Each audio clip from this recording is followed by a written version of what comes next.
Ütlus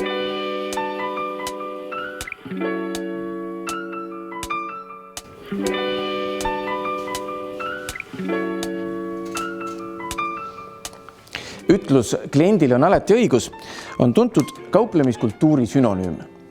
Sellegi poolest tuleb teinekord ette olukordi, kus tarbija nõudmised ja kaebused ei ole põhjendatud. Ja kaupleja teadmised kliendi õigustest aitavad nii mõnelgi korral õigeid otsuseid teha. Kuigi eeldatakse, et tarbijakaitse seadusest on abi ainult tarbijal, siis selle tundmisest on abi ka kauplejal. Kaubandustegevust reguleerivaid õigusakte aitab igale ettevõtjale lahti mõtestada Tallinna ettevõtlusteenistuse tarbijakaitse osakond. Sealsed kaubandusspetsialistid pakuvad ettevõttele õigusalast nõustamist ja aitavad leida kaupade või teenustega seotud probleemidele lahendusi. Lähme uurime, millist nõu on saanud ettevõtlusteenistuse tarbijakaitse osakonnast Vitis Vinifera asutajad Anna-Maria Kulbus ja Karl-Erik Laanet. Karl-Erik, te asutasite aasta alguses ettevõtte, mis tegeleb nii alkohoolsete kui ka mittealkohoolsete jookide müügiga. Kui mängus on toiduainetega kauplemine, siis ja sealhulgas ka alkoholitooted, tuleb ennast kindlasti kurssi viia ka valdkonda reguleerivate seadustega. Millist abi teie Tallinna strateegiakeskuses pöördumisel saite?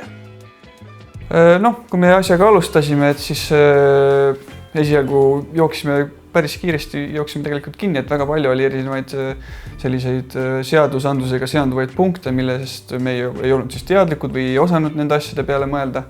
Ning siis otsustasime ühendust võtta ja õnneks me seda tegime, et see oli tõesti suurepärane abi meile. Teisalt juba ka selle poolest, et viimased pea 5 aastat me elasime tegelikult koos, elasime Prantsusmaal, Bordeaux piirkonnas, et polnud nagu harjunud, et sellega, et kuidas Eestis need asjad käivad. Prantsusmaal on kõik selline väga, selline väga bürokraatiline ja kõik on hästi aeganõudev, väga palju pabereid.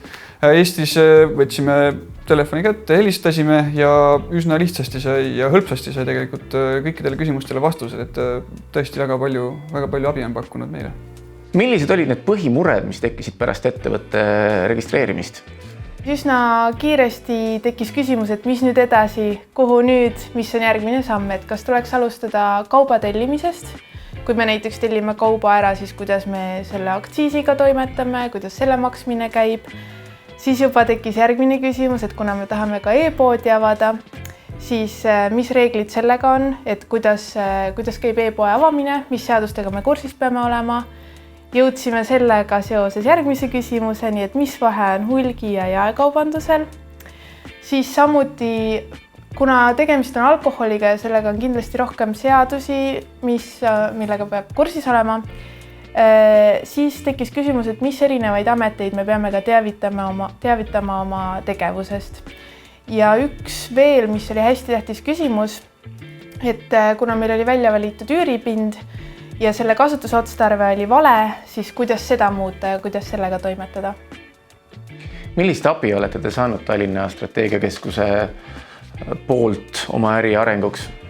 Abi oleme saanud väga palju ja ma ütleksin, et see kõik on üks suur pusle, kus on meeletult tükke ja alguses neid tükke on nii palju ja neid ei oska kuidagi paigutada, et strateegiakeskus aitas meil kindlasti paika panna selle raami ja mida aeg edasi, seda kiirem on ja lihtsam on neid viimaseid tükke ka panna, et me viimaste tükkideni veel ei ole jõudnud, aga tänu strateegiakeskusele on see tehtud väga lihtsaks meile. Eestis on väga lihtne luua oma ettevõte, aga märgatavalt raskem on selle arendamine ja töös hoidmine. Kaupade või teenustega seotud küsimustele annavad vastused Tallinna strateegiakeskuse kaubandusspetsialistid, kes aitavad ettevõtete probleeme lahendada võimalikult valutult ja kiiresti. Uurime, mille tõttu pöörduvad ettevõtjad Tallinna strateegiakeskusesse kõige tihedamini. Millist kasu saab ettevõtja kaubandusalasest nõustamisest? Millist nõude igapäevaselt siin annate? Tegelen igapäevaselt linna ettevõtlusteenistuses kauplemisalase nõustamisega. Aitan ettevõtjatel orienteeruda seadustes ja kohaliku omavalitsuse ning Euroopa Liidu õigusaktides, et leida neile vajaminevat teavet. Nõustame eesti, vene ja inglise keeles. Kui kaupleja soovib avada näiteks kauplust, kohvikut või juuksurisalongi, oleks tal kasulik eelnevalt konsulteerida meiega, et saada täielikku ülevaadet kõigist nõuetest, mida tuleb täita. Oleme valmis olema ettevõtja kõrval kogu teekonna vältel, alates ideest kuni kaubandusettevõtte avamiseni. See annab ettevõtjale võimaluse esitada meile jooksvalt küsimusi, millele me vastame, aidates ettevõtjal vältida vigu ja ennetada probleeme. Näiteks ruume on tagantjärele väga keeruline, kui mitte võimatu seadusega kooskõlla viia. Mõnikord on ainsaks lahenduseks uute ruumide leidmine. Seda ei sooviks nagu kellegi puhul.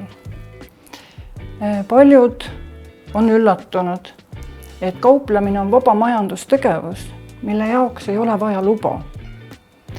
Ainult toiduseadusest tulenevatel juhtudel peab ettevõtja taotlema toidu käitlemiseks Põllumajandus- ja Toiduametilt tegevusluba. Milliste küsimustega just viimasel ajal on teie poole pöördutud? Viimasel ajal on hoogustunud e-poodide avamine. Kõrvaltvaatajale võib tunduda see lihtne, aga tegelikult seda kaugeltki ei ole.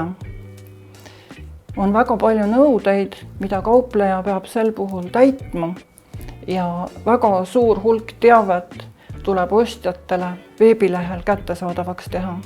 Kui mõni nõue jääb täitmata, võib see tuua hiljem ettevõtjale kaasa probleeme. Tarbijana tean, et 14 päeva jooksul võib vahetada või tagastada mis tahes kauba kauplejale. Ka tegelikult saame aru, et see polegi päris nii. Jah, kaupleja võib, aga ei pea võimaldama tarbijal tavalisest kauplusest ostetud kvaliteetset kaupa tagastada või vahetada. Võlaõigusest tulenev 14-päevane müügilepingust taganemise õigus kehtib ainult sidevahendi abil ja väljaspool kaupleja äriruume sõlmitud müügilepingute puhul. Paljude jaoks on seadustest vajaliku info leidmine tõeline väljakutse. Ometi on seaduste tundmine oluline, kuna vaid kauplemisele esitatavatest nõuetest ja tarbija õigustest teadlik kaupleja suudab vältida eksimusi, mille parandamine on tagantjärele keeruline. Kui vajad kaubandusalast teavet või otsid kauba või teenusega seotud probleemile lahendust, siis pöördu linna tarbijakaitse osakonna poole.